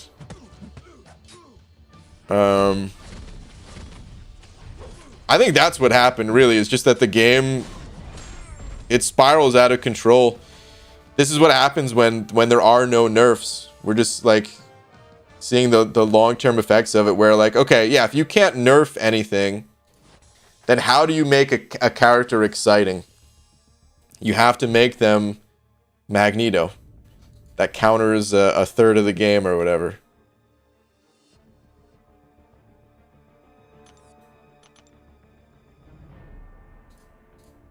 There's gonna come a time where to make a character more exciting than Magneto, now they have to counter one half of the game.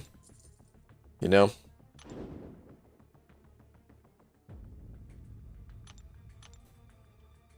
Magneto is easily countered. See the Alliance War global node for metal champs.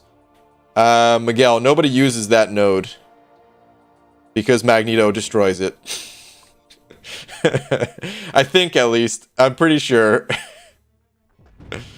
That's the talk, at least, that happened at the start of the season. Is like, does Magneto turn off this node?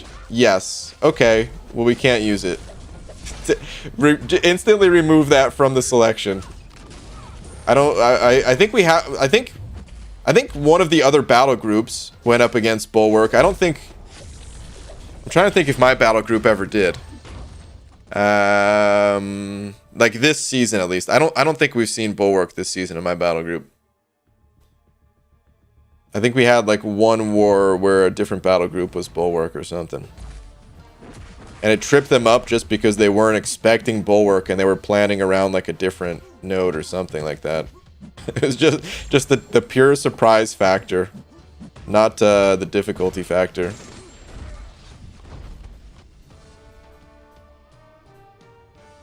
But, you know, that only works once. It's fair to say about Surfer, and he would have been more well received back then, but we're still understanding how insanely powerful he is in Marvel. Yeah. He should get buffed, honestly. And I hope that he does get buffed.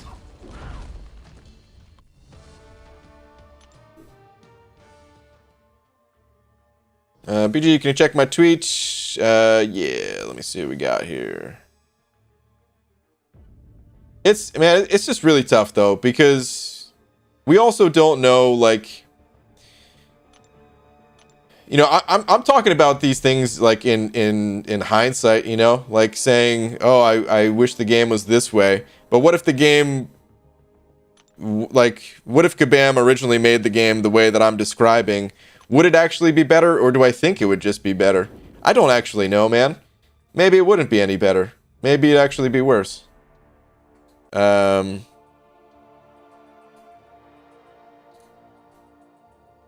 So I definitely don't want to come off as like an absolute, oh, the game would have been so much better if it was made this way. Who knows? They're just some thoughts, just thinking out loud here. All right, let me see. BG just got, oh, speaking of Magneto, just got Magneto. Who should I rank up? Trying to get Cavalier videos. Oh, I mean Magneto, dude. He crushes. There's a bunch of robots on your way to Cavalier, so rank him up.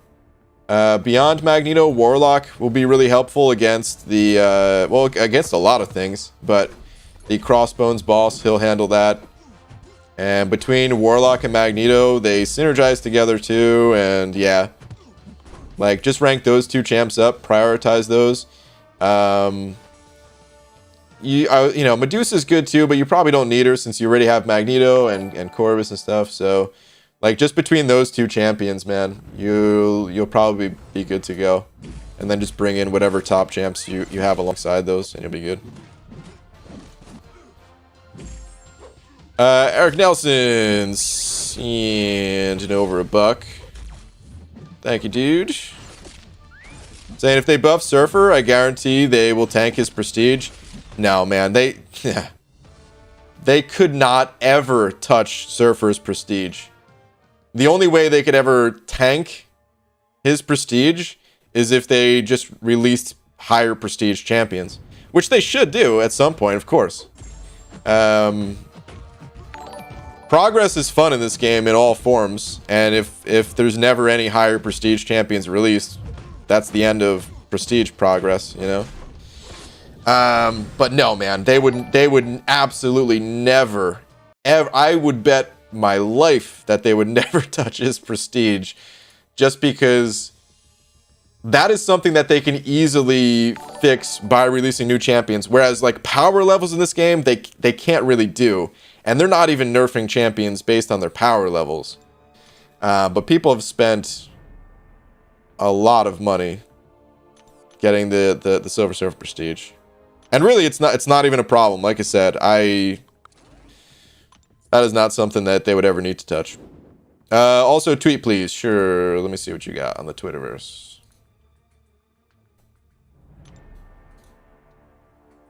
Don't use AA versus Cable in incursions. Oh, no, dude. Yeah, in the incursions, that degen is going to shred you. Reap. RIP, dude. He's got that poison resistance too, which helps him out too. So yeah, all around, he just crushes you. Maximus, 705 saying, last two, Bean Man. All right, let me check you out.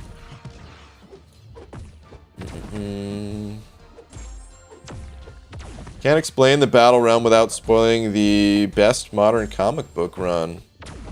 Actually, I don't even think that was the message. Let me see. I like the idea of Champion doing one aspect exceptionally well. The idea you can run through an entire new quest in a few hours using only 2 or 3 champs is absurd. I agree with that too. Or boosting up and running through war, quests, whatever. Yeah. Yeah, I agree with that too.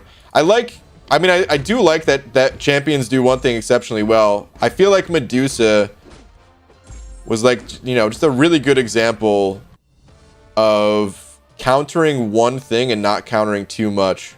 And that's why I used her. Whereas, like, Magneto does something exceptionally well, but he does it exceptionally well to a third of the champions. You know? I totally agree with that. This game is about collection. And the game is... It's a simple game, but its complexities, you know, they come in like... Every champion we fight against is a little bit different. Every champion we play with is a little bit different. And like that complexity is enough to keep the game interesting if we actually need to use other champions.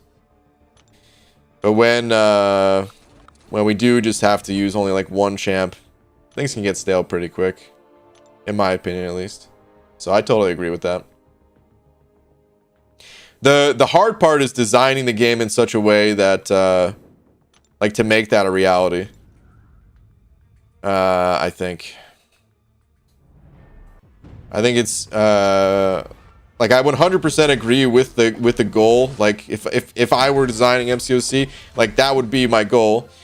But making that a reality is, I think, harder than it may seem. So, like, not even hating on Kabam for how they're designing things. I'll hate on them for lack of sig stones and other reasons, but I will say, like, it's not an easy task.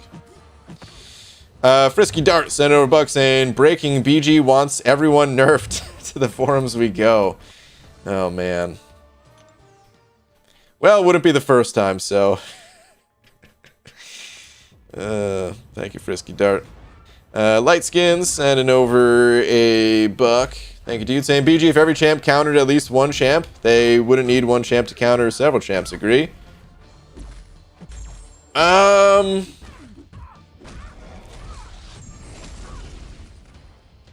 mean, I don't know if I totally agree with that statement, because how do you get every single champion? If only like one champion countered another champion and it wasn't like a group countering a group kind of thing, then you're screwed unless you have every champ in the game. If a little bit of bad luck and suddenly you can't complete a quest. So I do think you need champs that counter several champs. It's just that several needs to be fairly tight. Like it needs to be in control. Whereas some champions just totally broke that control. I've been using Magneto a lot as an example because it's easy just to show, like, you know, on Aunt May the metal tag. But I mean, think about other champions that counter even more champions, like Quake, because suddenly if you don't even have to evade a champion special or something like that, or you know, you never have to hit the opponent, that counters every single node where there's an interaction with a champion being hit. Or Ghost, where instead of needing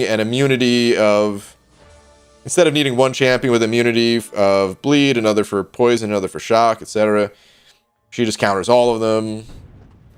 There's these champions that just break too far out of that control. And those aren't the only champions, but those are just some examples. So there needs to be, there's a mix. There's like a right balance to it. And you don't really want to be too far under or too far over that balance, I think.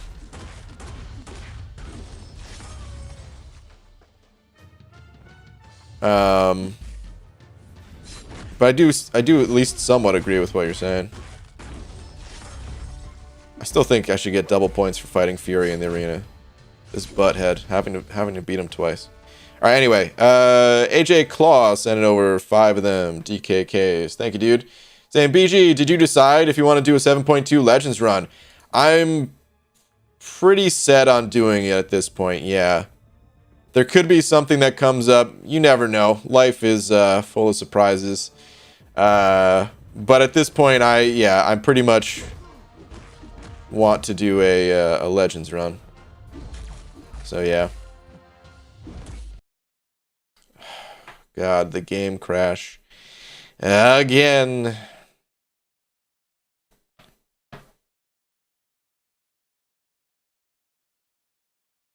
You could just be like Domino, one champ, counters everyone.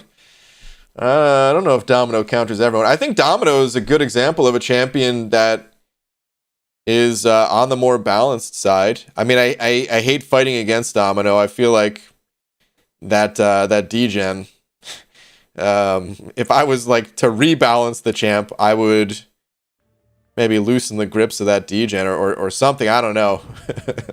But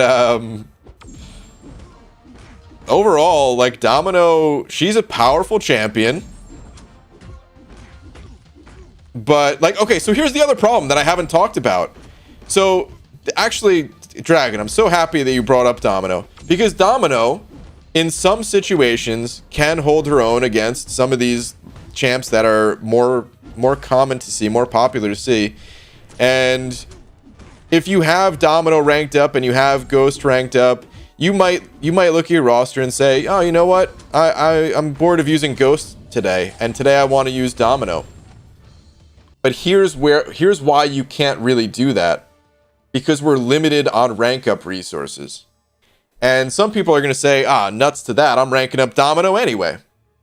But then there's a lot of other people who would say, well, if Ghost can do everything that Domino can do, and, you know, I only have this one catalyst to use, I guess it's going to go to Ghost. And then you say, well, okay, but you don't get one catalyst, you get more than one catalyst. Well, yeah, but then there's some things that Ghost can't do. So you need to rank up other champions. But the thing is, like, you never really get to that point where you're like, let me rank up Domino because I need what Domino brings over someone like Ghost, and then Magneto, and then Torch, and then, you know, like, how far down the line is she in terms of, like, rank up priority?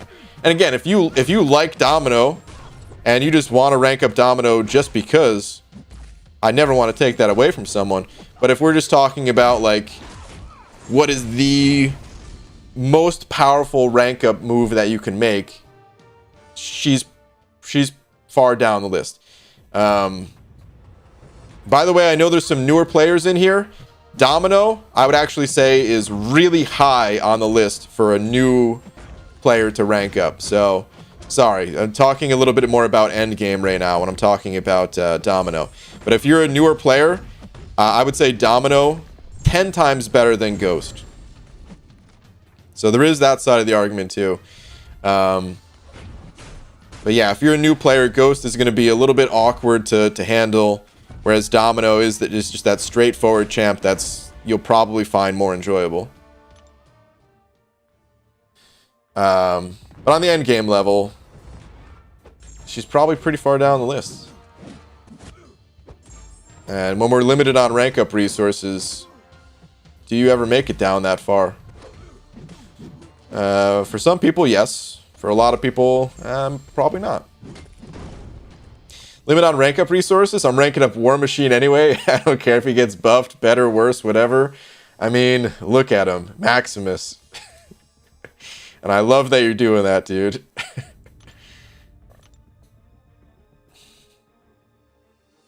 I think that's awesome.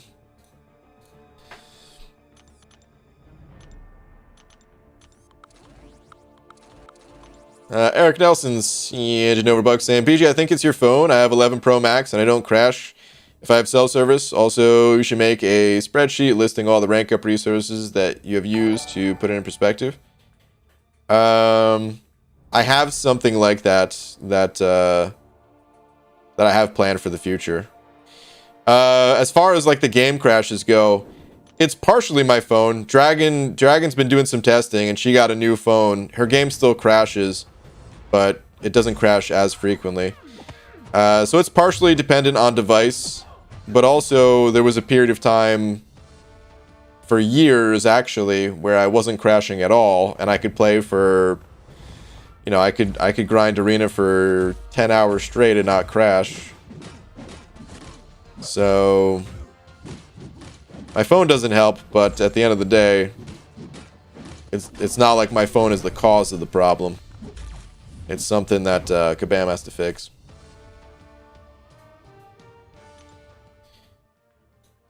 But yeah, dude, thank you for the buck. And yeah, I've got something like that planned for the future. The video idea, they said. Not true. BG Ghost is balanced. Go to armor break nodes and she's done. Honestly, yeah, totally. I would say it needs to be better selection of nodes that will make use of other champs. Yeah, totally. For those not reading the message, there's some upside down faces and stuff like that. There's some sarcasm in there.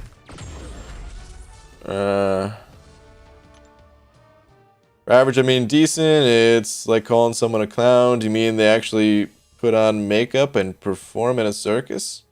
No, it means they're funny. That's how language works. Maybe you're talking to someone else there. I don't know. I'm not getting the clown reference. Still does crash, but much less. Like maybe half as much. God, that'd be lovely. Half as many crashes. I would love that. Because it's not even just about the crashes. Like, I almost look forward to the crashes on some level. Because that's how I know I'm resetting my lag. You know? Because at a certain point, it becomes nearly unplayable. But because I'm not paying attention and I'm just like, you know, waiting for the game to load while reading your guys' messages, it's like slowing down my grind. And then the crash happens. And it's annoying because it takes me out of whatever we're talking about. But in a way, it's good because at least it'll reset my lag for half an hour or something like that. Hollywood, I heard Abdo is starting his own bald cap business. He would never. He knows how difficult it is, and it was to get this business off the ground. Plus, he gets a cut. When he's sporting the bald cap, you think he's not getting a little he's getting his. He reverse engineered the caps and is adding his own fruity scents to them, starting off a great sale with 20% off. Intoxicated 20 code. Dude, I mean, I'm gonna have to talk to him if he's coming for me and my bald cap business, he could bring it. Which reminds me, guys, if you want to get a beautiful looking bald cap like the one you see on the top of my dome here, offer code banana15, link in the description. Get your cap today, free shipping.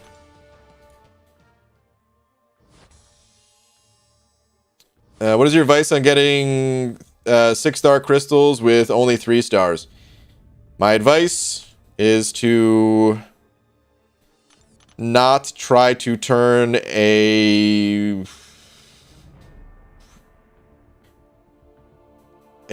dime into a new Tesla.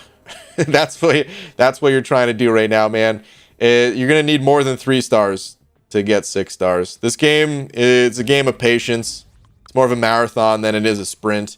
You're gonna have to you'll start to get 4-star champions pretty quickly, and then you'll have to rank those up for a while, spend most of your rank up resources on those 4-star champions, and then that'll allow you to clear higher level content, and then you'll get 5-star champs, and then you'll have to rank up those 5-star champs for a while. You start getting 6 stars. There are some like special events that come around where, you know, early on you might be able to get like a fairly early 5 or you know, sometimes even like some players have gotten 6 stars like when the account is brand new, but these are very rare exceptions during like the holiday gifting event.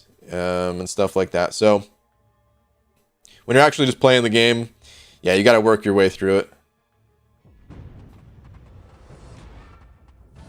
6 stars have been out for years now, and you don't have to put any ranking materials into them to do all the content. This is true. Really, the only thing that you need to use a 6-star for, the one and only thing, is to get the Thronebreaker title. I guess maybe you could say prestige as well. That is it. War, even in war, you could technically get by with the 5 stars. I mean, of course, we want the 6 stars still, but yeah. Hopefully, that's gonna change, man. I wonder if people are gonna complain if it does change. Actually, I shouldn't have to wonder. There's always going to be people complaining no matter what. That's just the nature of human beings. Especially online. Give humans the power of the internet, and there will be complaints. I think that was said in the early scriptures of man or something. I don't know. Anyway. But like this summer, they at least they teased it in the... what's it called? In the roadmaps, saying, "Oh yeah, you're gonna need your 6-star champions for this content." How'd they word it? You got a bunch of unused 6 stars not being tested or something like that. So I have a feeling there's going to be a lot of tears this summer. And I hope so, man. I look forward to the people crying that the content's too hard. Bring it, Kabam. Bring it. Prophecy 508 sent it over 5. Prophecy, thank you, dude. Saying, big fan, was wondering the unit and revive count I should shoot for going at Grandmaster first time. That fight varies so much. I mean, I would recommend bringing in at least the 15 revives that you can hold in your inventory to start with. Some people are able to get through that fight with like just their inventory. I don't know anyone who soloed it on their first try. Of course, people can solo it now, but like first try, there's a lot to that fight. And especially the reverse control phase can be really confusing.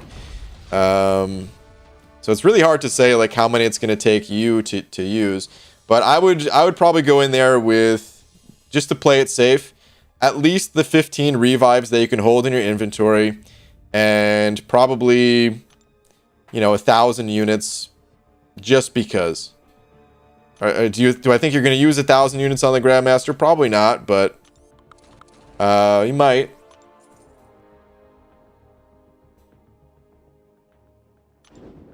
That would be, you know, 25 additional revives.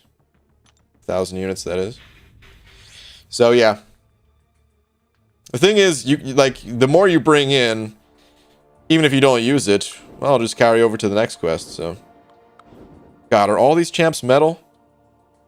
This is what I hate too, man. Sorry, guys. The Magneto rant isn't over yet. I hate fighting Magneto.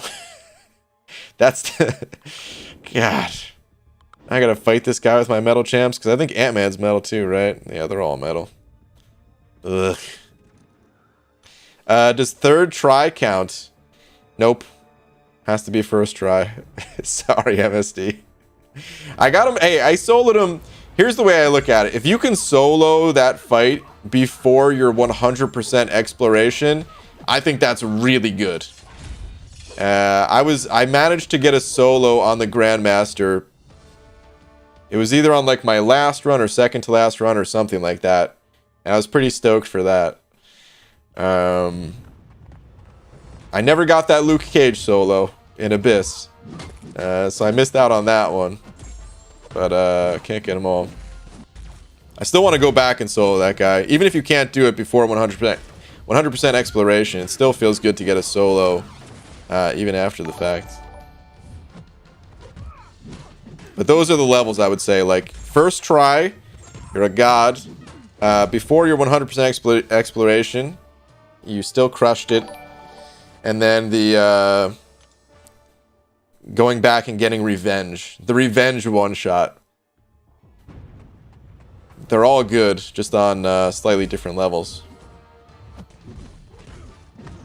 Eric Nelson sent it over Buck saying, "Tweet." Alright, give me one sec. Maximus also sent it over 5 saying, "Summer of Pain idea. You fight Drax, but as soon as the fight starts, he disappears and you start degenerating unbeatable until Mantis comes in game." Dang, dude. Oh, man. What's crazy is I'm on board. I want some unbeatable content, like legit unbeatable content, and you have to progress in order to beat it. That is the only way. You can't even outskill it. You can't even unit man it. You just legit cannot do the fight. You have to sit there and stare at it and wait, and there's nothing you can do, and the content's just taunting you. The rewards, we could see them in game and everything. I'd actually have fun with that. Not if they did it all the time, but every once in a while, like, dude, bust out the ridiculousness. All right, 16 regular arena crystals, dude. 105 units out of 16 regulars, solid, man. Those are only 2,000 battleships a pop, right? 32k battleships. Good stuff, man.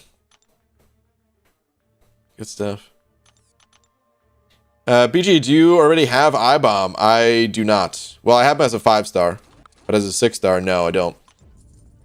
Unbeatable isn't in my vocabulary. I don't know, MSD. What if you started this game when Realm of Legends was first introduced? Unbeatable might have been in your vocabulary then. I think that was legit unbeatable, right? Or wait, well, I mean, we all know the story of how Brutal got through there with Electro, but I guess Electro was in there from the start, so never mind. I guess it wasn't legit unbeatable. I was thinking more about, like, Guillotine, before Guillotine got added. Because I don't think Guillotine was in the game when that content was released, right? Or something like that. Is basically unbeatable, is what I mean. Like, I don't really consider that being beatable, like standing there with Electro. Like, it's cool. It's a cool story, man. But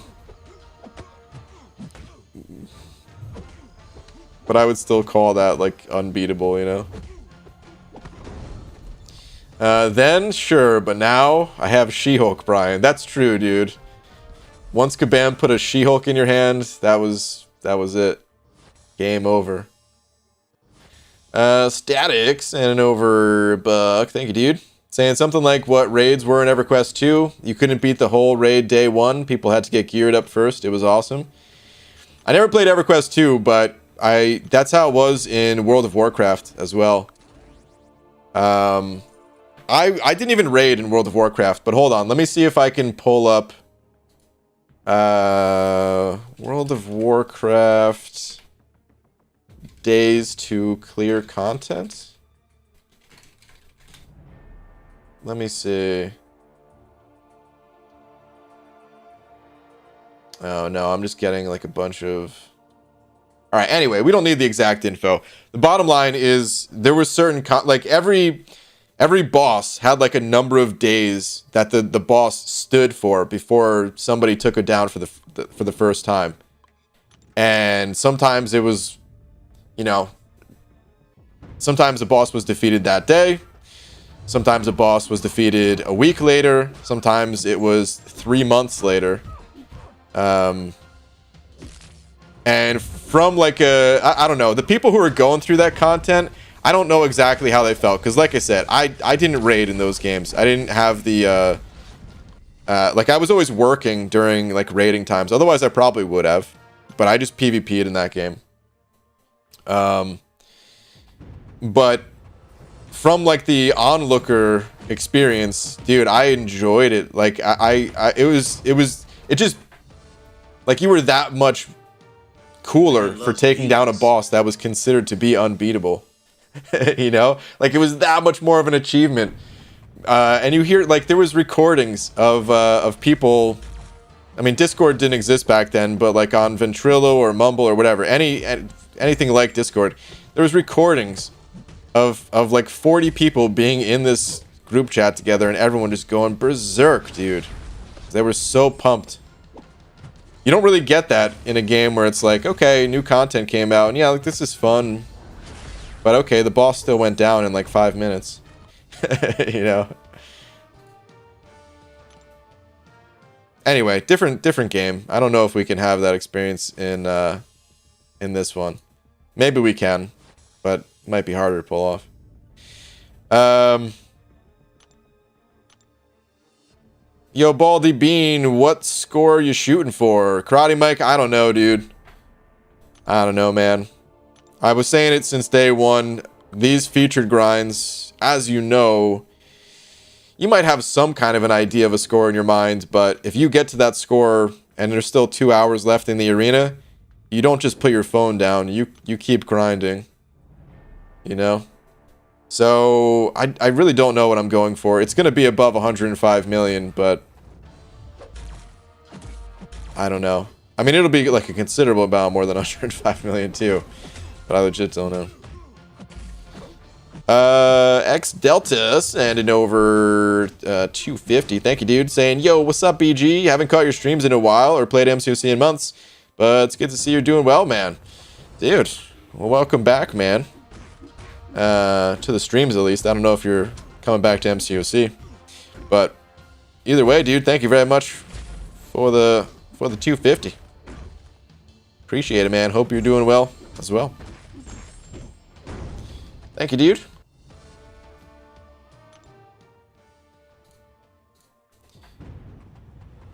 Bald Baby, we talking about WoW? Rated during Wrath of the Lich King, super fun. I rated a little bit during Wrath of the Lich King as well. That was the only time, really. But it was more on a casual level, 10-man raids. And then I would actually lead some of the pugs. We actually had like the most popular pug on the server. Yeah, man, that was actually really fun to do.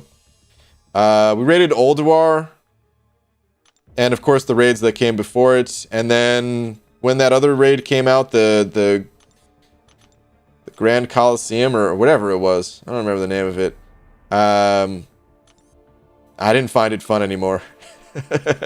And none of my friends did either. They stopped playing the game, and then once they stopped playing the game, I was like, okay, well, that was fun, but I'm gonna go do something else now. And that was pretty much the last time I played World of Warcraft. Well, I played Classic when that came out for a little bit, but again, very casually. I did a few pugs, but I didn't lead them, and I never joined like a actual guild. Just super casual mode. Bo Beardington sent it over too, saying, how good is Odin? Worth ranking up? Have 6-star Ghost. I haven't messed with Odin since his update much. I have played him a little bit. He definitely feels better than he used to back when he was first released.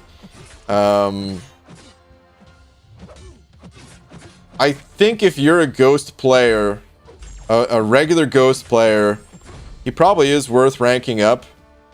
Or at least he was for me. Like, I have no regrets about ranking mine up. Maybe I wouldn't rank 3 Odin, but I would like take him to rank 2 at least. It doesn't have to be right away either. But yeah, I mean, if you have a 6-star Ghost, I would pair them up enough that it would justify taking that Odin to rank 2 at least, I would say. But I can't tell you exactly how good he is, just because, like I said, I haven't really messed with him post-buff. So, I don't know. He certainly feels better, though. Like, he's definitely good enough to... like, I was using him to take out, like, certain bosses in the event quests. Things like that. Oh, I'm out of champions. I just realized. I was like, wait a minute. Why do I keep... There's no more champs to use? What do you mean? I want more champs to use. I don't want to end. I mean, I have the 4 stars here, but at this point I'm pretty behind. I got to start refreshing. Let's go spin out a few crystals. See if I can get some units back. I'll spin out like 5 arena crystals uncollected. But yeah, Bo, thank you again for the 2, dude. I would get him up to rank 2 at some point, and maybe rank 3, depending, like, you know, with more experience, maybe I would take him to rank 3, but to be honest, probably not. Like, rank 2 is probably good enough for a champ like that. That is still largely going to be support. And then rank up a bunch of other champions to rank 3 first, and then maybe go back and rank him up if you're... do end up pairing him on your team enough with Ghost kind of thing. Maximus, NR5 saying Electro Story Magoo, full tangent mode, please. Oh, the Electro Story. So, I mean, this is before my time. But the Electro Story is in Realm of Legends. There was no counter to Wolverine in the game. The only answer, to my knowledge at least, was to stand there, like to go in with Electro against Wolverine, to stand there and just let Wolverine punch you in the face. And because Electro has that reflective damage, Wolverine would eventually go down. And that was the only answer. And Brutal DLX was the first person to do it. And then some other guys, you know, followed suit. And then eventually, of course, you know, Kabam came out with Guillotine, who was like the first official counter. This is before signature abilities, I believe. Again, it's before my time, so... but I believe this is before signature abilities, so even someone like Star-Lord, you couldn't ramp up Star-Lord to just blast your way through. Gonna go live for a bit? Okay, cool. We can raid Karate Mike. Karate Mike is also grinding for I-Bomb. We'll raid you in a few minutes, Mike. So yeah, that I mean, that's the Electro story. I don't know if Doctor Strange, because there was also something with Doctor Strange and like his special 3, maybe you could survive long enough. I don't remember if that was viable before Doctor Strange was awakened, that way you could nullify his heal. Because if Wolverine could heal off of that special 3, then you'd be screwed still. But that was it. I hope, like, Brutal, I think he streamed a couple times on Twitch a long time ago. I don't think he's streamed since. But one day, maybe he'll do a stream and we can get the story out of him. Or I mean, he always goes to Comic-Con, or he has for the past couple years, I think. So once Comic-Con opens up, maybe he'll go to Comic-Con again. Could talk to him there. I never asked him about it in person. Dragon sent over 2 saying, current mood, who puts effing Heimdall in arena? For real, Dragon, seriously. Should be banned from arena. 100% agree. Who the F puts Heimdall in arena? That is a mood. Eric Nelson sent over $1 thank you, dude, saying, Bean Guy, why can't Aegon gain his fury? Unstoppable combo shield, etc. against Maestro, unless you hit his block. I fought him 3 times now, and it's so stupid. Gain his fury, unstoppable combo shield, etc. Unless you hit his block. I don't know. I've never used Aegon in that fight. There must be. Oh, well. I don't know. I think there's something in Maestro's ability, like against skill champions, and Maestro has some sort of thing against them. I think that's just debuffs. I don't know. I just don't have an answer for you. AA reduction? Is it just ability action reduction? There must be a reason in his abilities. Maestro in Labyrinth, he has this mod, like he has an extra mod against all the skill, or all the different class types, and it's different for the different class types. So it must be some kind of interaction with that, but I don't actually remember what it is. There's some units. Come on, what do we got? Is that a 225? 75. All right, well, I'll still take it. What's up, Hobbit, though? All right, Surgigus. I don't know if I messed up your name. Surgigus sending over 250 RSDs. Thank you, dude. Saying I rarely catch you online, so I went to get a drink and just tried to rewind for a bit, and I realized this is live. Well, greetings from Serbia, dude. Shout out to all the MCOCers from Serbia. That's cool, man. Don't hear that too often. So that's awesome. I hate to say it, but I am kind of wrapping up the stream now. But at least you're in here for a little bit while I was live, so that's cool. But yeah, man, thank you very much. Appreciate the 250 RSDs. Chris Day sending over a couple of pounds as well, saying, biggest animal you reckon you could take in a fight? Probably a hamster. A baby hamster. Like, I don't want to get ahead of myself here. Like a full grown, I don't know if I can handle that. So probably a baby hamster. Yeah. No, I don't know, dude. Animal I could take in a fight.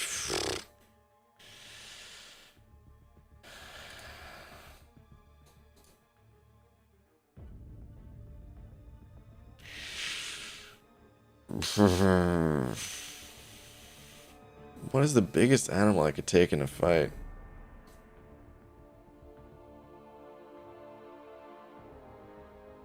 I feel like a dog would mess me up, so it would have to be something smaller than a dog. but then I just feel bad thinking about fighting a dog.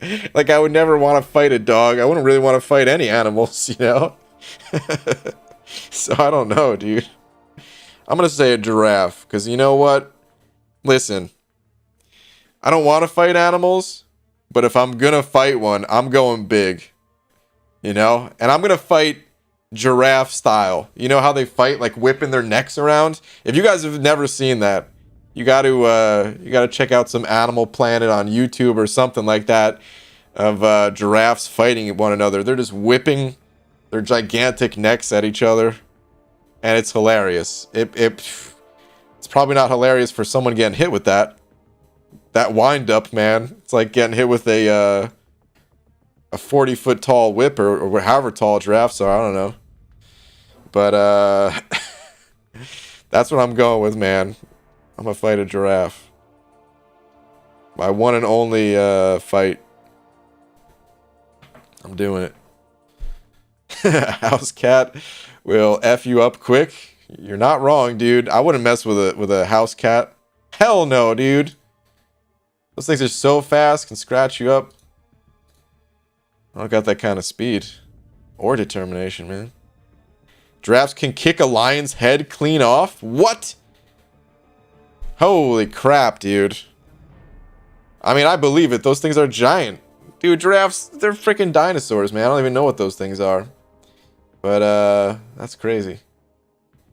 Alright. But, I think it's time to wrap up this stream. It was fun, man. We had some fun discussions. So, hopefully you guys enjoyed the discussions too. Here's a link to Karate Mike's stream. He's live now. He's also grinding for iBomb. We're doing it together, side by side, holding hands the entire way. I think he's further ahead than me, though. Let me see where Mike's at.